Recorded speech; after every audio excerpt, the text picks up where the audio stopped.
In this video, we will continue covering chapter 8.5 of the book Spring Boot Quick Start. More specifically, we will show how to use query annotation to create JPQL statements that perform basic read, update, and delete statements. So to use a query annotation, we simply add this annotation to a repository method, and then when the method is called, it will execute specified JPQL and return its result. JPQL can be specified with indexed or named parameters, as shown here for the index parameters and here for the named parameters. Param annotation can be used to map between method parameter to JPQL name parameter if the names of JPQL and the map parameters are not the same. Modifying and transactional annotation must be added to the repository methods that perform update and delete. Since JPQL doesn't support insert statement, we will use a safe method inside load persons Java to insert test record into the database. So this is how our application will look like. Our application properties file will have properties that configure H2 database and those that configure Hibernate. And we will have load persons class that implements command line runner that will be used to insert test records when the application starts. And we will have our person entity with following properties: ID, name, and age.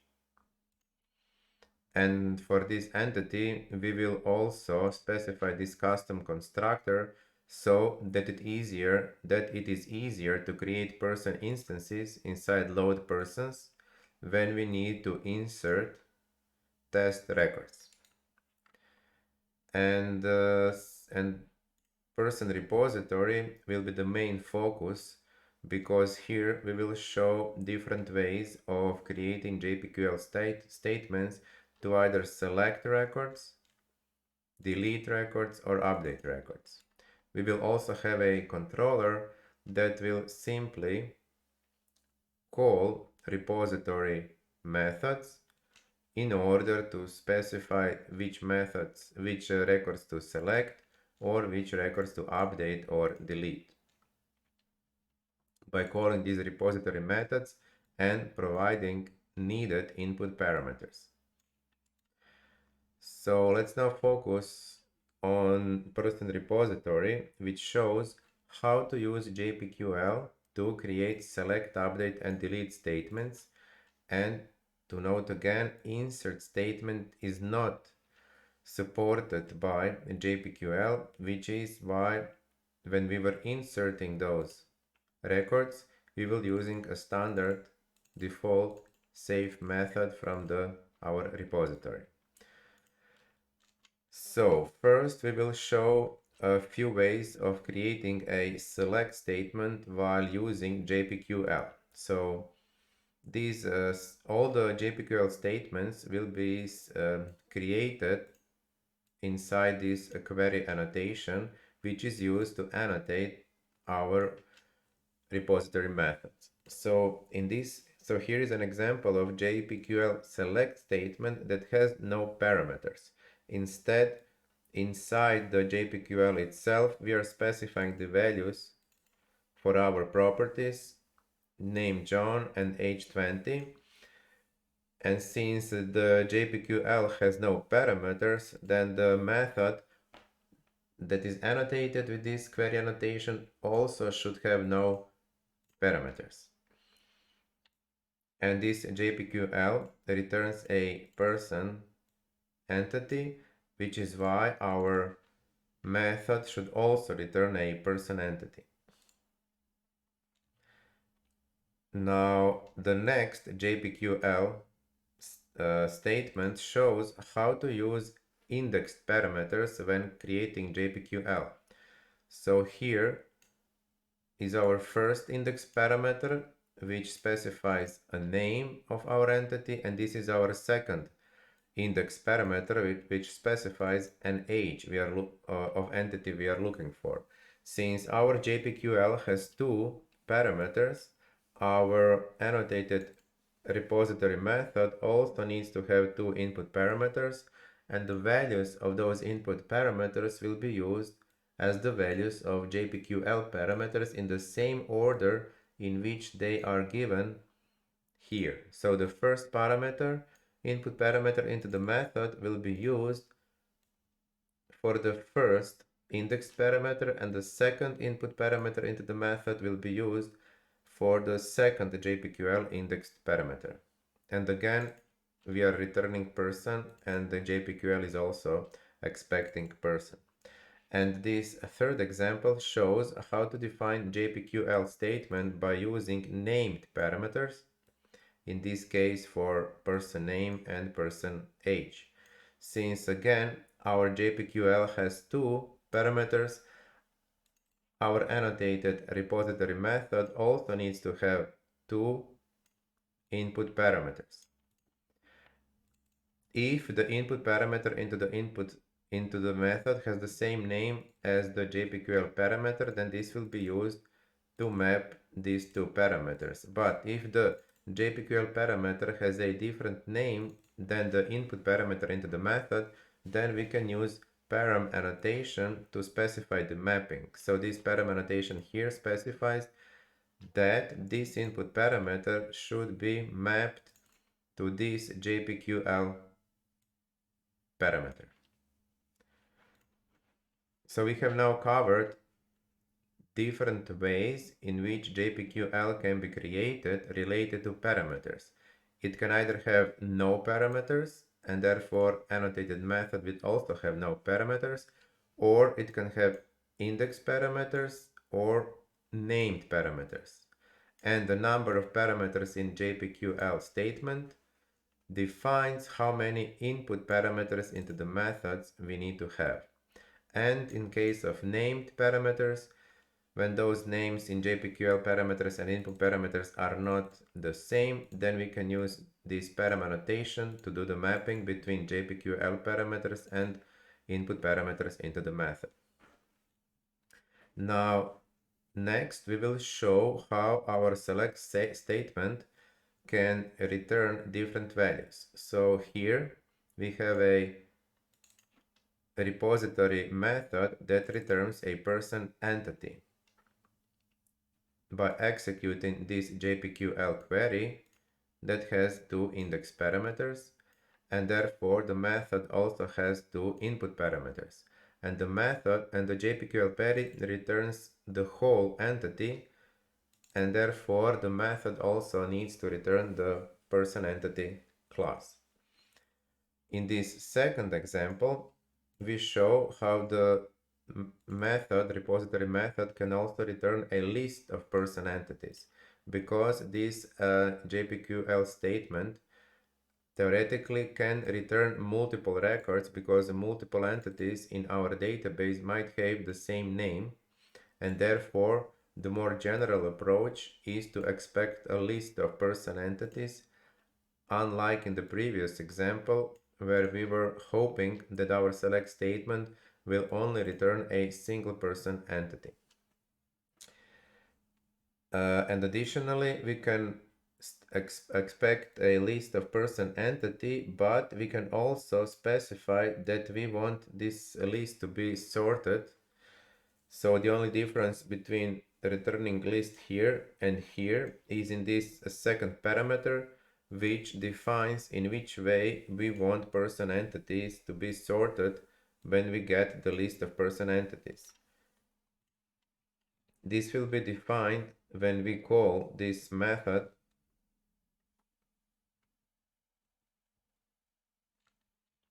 from the controller. And this is how we can define this second parameter. And here we are defining that our person entities in a list should be sorted by the value of the age property. And here we are also returning list, but this list is not sorted because we are just saying the name of the person entity that needs to be retrieved. So we have now shown how to create a different types of select statement regarding of by what is being returned, either a single person entity, a list of person entities, or a sorted list of person entity by using this additional parameter. And we will now show how JPQL can be also used to create an update statement that updates the values of person entity properties. So here we have a JPQL statement that updates person that has this name, and when it finds it, it will set the age to the new value. Again, our JPQL has two parameters, and therefore our repository method also needs to have two input parameters, and they are mapped by having the same name as the names of the JPQL parameters. When updating records in a database, we will get the integer which will tell us how many records have been updated. And also, when JPQL is updating records, then repository method additionally needs to be annotated with modifying and transactional annotations. And we will finish by showing how to use JPQL to create a delete statement. So this statement will delete all person entities which follow this criteria, that is, which have this name. Again, since JPQL has a single parameter, our input method also needs to have the same number of parameters. And when we execute this method, this JPQL query, we will have in return, we will get the number of records that have been deleted.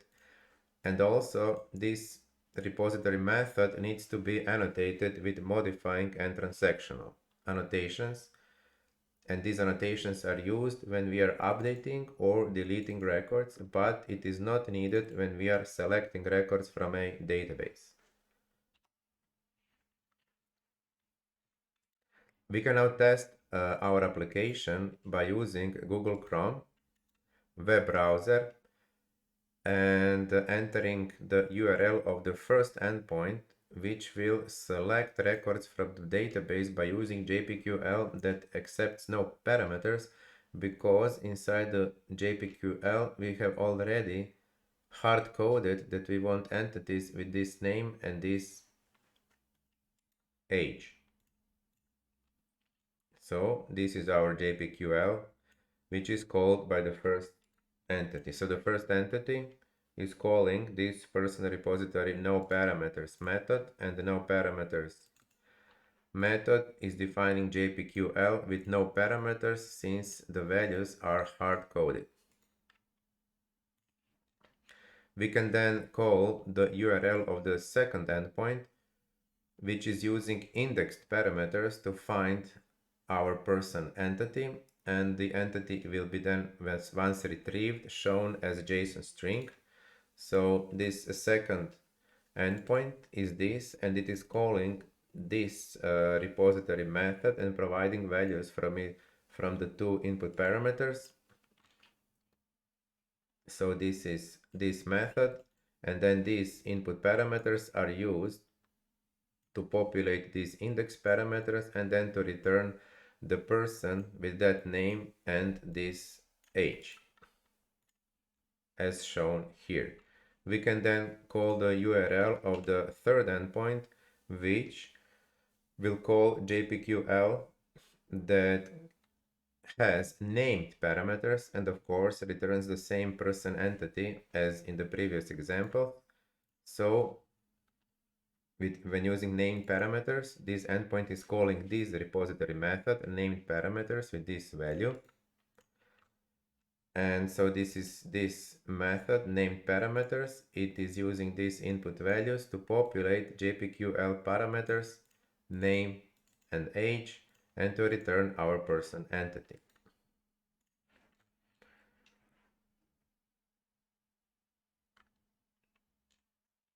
And now we will we will call our JPQLs that return different things, either single entity, list, or sorted list. So first we can call URL, this one, which will return a single entity. So again, we have a single entity displayed as a JSON string.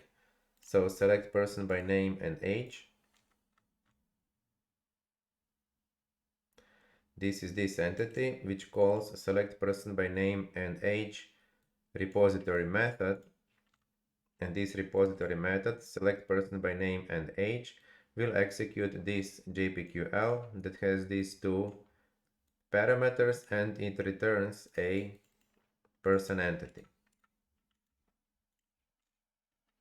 as shown here. We can now call the next endpoint by using this URL, and this next endpoint will execute JPQL that returns a list of person entities with name John. So we will have this one entity with age 20 and another John entity with age 21. So select persons by name is this endpoint, which call select persons by name repository method. Select persons by name, and this I will execute a JPQL query, which will find all entities with name John. And since we have two of such entities, we will get back a list of person entities, and then this list is being displayed here inside the browser as a list of JSON strings. We can now call the next endpoint, and this one is again returning a list of returned person entities, but this time sorted by age. So the first entity has a lower number for the age, and therefore it is being given first. So select persons by name sorted is this endpoint. Select persons by name sorted. It is this endpoint that calls this repository method, which uses this second parameter to define the property which should be used for sorting. And this method, repository method, is this one. It executes this query, which is exactly the same as previous, and therefore it returns two person entities which are stored in this list, but they are sorted by using this second parameter. And now we can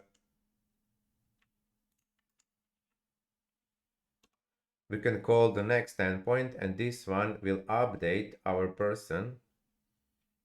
Actually, it will update both person records, because we will be updating all the records with the name John, and we have two such records. So update persons by name is calling this endpoint, which is calling this repository method.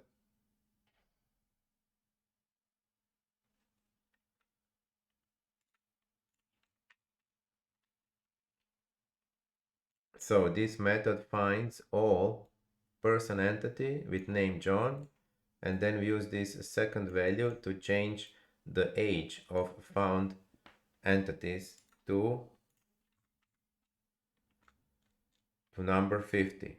So we are finding all entities with name John, and we have two of them, and we are updating their age to 50.